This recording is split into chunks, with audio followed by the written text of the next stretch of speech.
তথা রাজ্যসভার সাংসদ রাজীব ভট্টাচার্য মহোদয় উপস্থিত আছেন। আমাদের মাঝে উপস্থিত আছেন আমাদের আগরতলা মিউনিসিপ্যাল কর্পোরেশনের ভারতীয় জনতা পার্টি সদর শহর জেলার পক্ষ থেকে এক বর্ণাঢ্য সুসজ্জিত স্বতঃস্ফূর্ত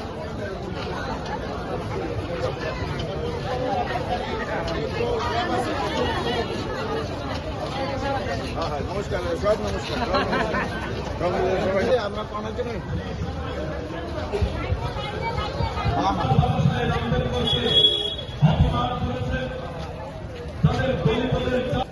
ছবি মাথায় নিয়ে সংবিধান বাঁচানোর জন্য যারা চিৎকার করে সম্পাদক আছেন, বিভিন্ন কর্পোরেশনের চেয়ারম্যানগণ, রাজ্য স্তরের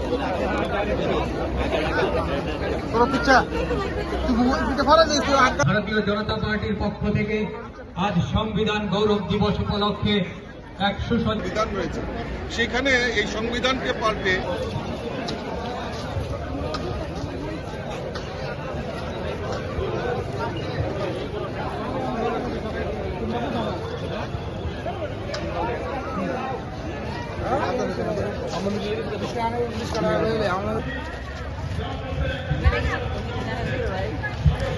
নিউজ একটার কথা বলে আমার 2 ঘন্টা পরে কালকা থেকে কইছি 2 ঘন্টা পরে দিছি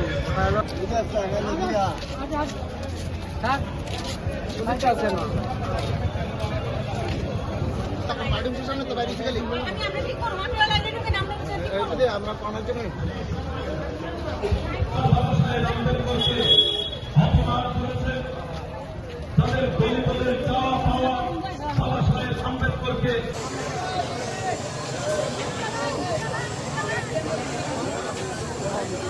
আমরা সবাই জানি যে আমাদের সংবিধানের 75 বছর কমপ্লিট হয়েছে। এই সংবিধানের কি কি অধ্যায় রয়েছে, কি কি রয়েছে, এই সংবিধান আমাদের জীবনে কি কি করতে পারে, তার রূপরেখা মানুষের সামনে তুলে ধরার জন্য আমাদের রাষ্ট্রীয় বিজেপি সিদ্ধান্ত নিয়েছে যে এই আমাদের সংবিধান গৌরব অভিযান সেটা আমরা অনুষ্ঠিত করছি। সারা ভারতবর্ষেই হচ্ছে। আর আজকে আমরা ভারতীয় জনতা পার্টি ত্রিপুরা প্রদেশ কমিটি সমস্ত জেলাতে, আজকে 10টি জেলাতে আমরা এই র্যালি সংগঠিত করছি। আর এই র্যালির মাধ্যমে মানুষের সামনে তুলে ধরবো যে কংগ্রেস এবং সিপিএম, আজকে আমরা দেখছি ওনারা যে বাবা সাহেব আম্বেদকর অর্থাৎ সংবিধান রচয়িতা বাবা সাহেব আম্বেদকরকে নিয়ে ওনারা মিছিল করছে, কনভেনশন করছে। তো তারা এইসব মিথ্যাবাদী, মিথ্যা প্রচার করছে। কারণ আমরা জানি সিপিএম কিভাবে এই ভারতবর্ষের সংবিধানকে অপমান করেছে। কারণ তাদের যে নিজস্ব সংবিধান রয়েছে, সেখানেই তাদের যে উদ্দেশ্য কমিউনিস্ট পার্টির, সেখানে পুরো লেখা রয়েছে তারা এই সংবিধানকে মানে না, তারা শুধু ডিক্টেটরশিপ সেটা কায়েম করবে, অর্থাৎ সংবিধানকে পরিবর্তন করবে। এবং এই ভীমরাও আম্বেদকরজিকে কিভাবে অপমান করেছে, যখন উনি সেন্ট্রাল বোম্বে থেকে নির্বাচনে প্রতিদ্বন্দ্বিতা করেছিলেন, তখন সেখানে সিপিএম এর কমিউনিস্টের নেতা শ্রীপদ দাঙ্গে উনি উদ্দেশ্য করে বলেছিলেন যে ভীমরাও আম্বেদকরকে জেতানো যাবে না, ভোট দেওয়া যাবে না, প্রয়োজনে ব্যালট পেপার ছিঁড়ে দাও। আর আজকে সিপিএম এই ভীমরাও আম্বেদকরকে নিয়ে মিছিল করছে, কনভেনশন করছে। এটা হাসি খুরাক হয়েছে। আর এই কংগ্রেসও দেখছি ইদানিং এই বাবা সাহেব আম্বেদকরকে নিয়ে তারা কনভেনশন করছেন, বিভিন্ন জায়গায় পথসভা করছেন।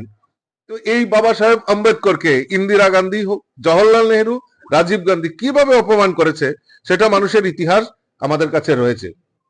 75-এ মিসা, আমরা সবাই জানি মিসা বলবৎ করা হয়েছিল। কারণ এই ইন্দিরা গান্ধী এই সংবিধানের কে অপমান করে, সংবিধানের বিরুদ্ধে গিয়ে হাইকোর্টে, সুপ্রিম কোর্টে মামলা করে এই মিছা সেখানে লাগানো হয়েছে। জওহরলাল নেহরু 370 ধারা কাশ্মীরে লাগিয়ে ভারতবর্ষকে খণ্ড বিখণ্ড করার একটা প্রয়াস করেছেন, সংবিধানকে বারবার আক্রমণ করেছেন। এবং ভীমরাও আম্বেদকরকে নির্বাচনে প্রতিদ্বন্দ্বিতা যখন করছিল, উনাকে হারানোর জন্য ওনারা পরিকল্পনা করেছিলেন এবং বারবার অপমানিত করেছেন। এবং এত বছর পরেও বাবা সাহেব আম্বেদকরকে তারা ভারতরত্ন পর্যন্ত দেয়নি। তো এই যে অপমান, এই অপমান সহ্য করার নয়। এই অপমান যে করেছেন, এখন মেকি সেজে বাবা সাহেব আম্বেদকরকে ওনারা কনভেনশন করছেন, র্যালি করছেন, তার তীব্র প্রতিবাদ জানাচ্ছি এবং দেশবাসীর কাছে এবং আমরা রাজ্যবাসীর কাছে এই তাদের যে ভেকি, যে আমাদের সংবিধানের প্রতি যে তাদের শ্রদ্ধা নিবেদন করছেন মেকি, তা প্রচার প্রসারের জন্য আমরা আজকে র্যালি করছি।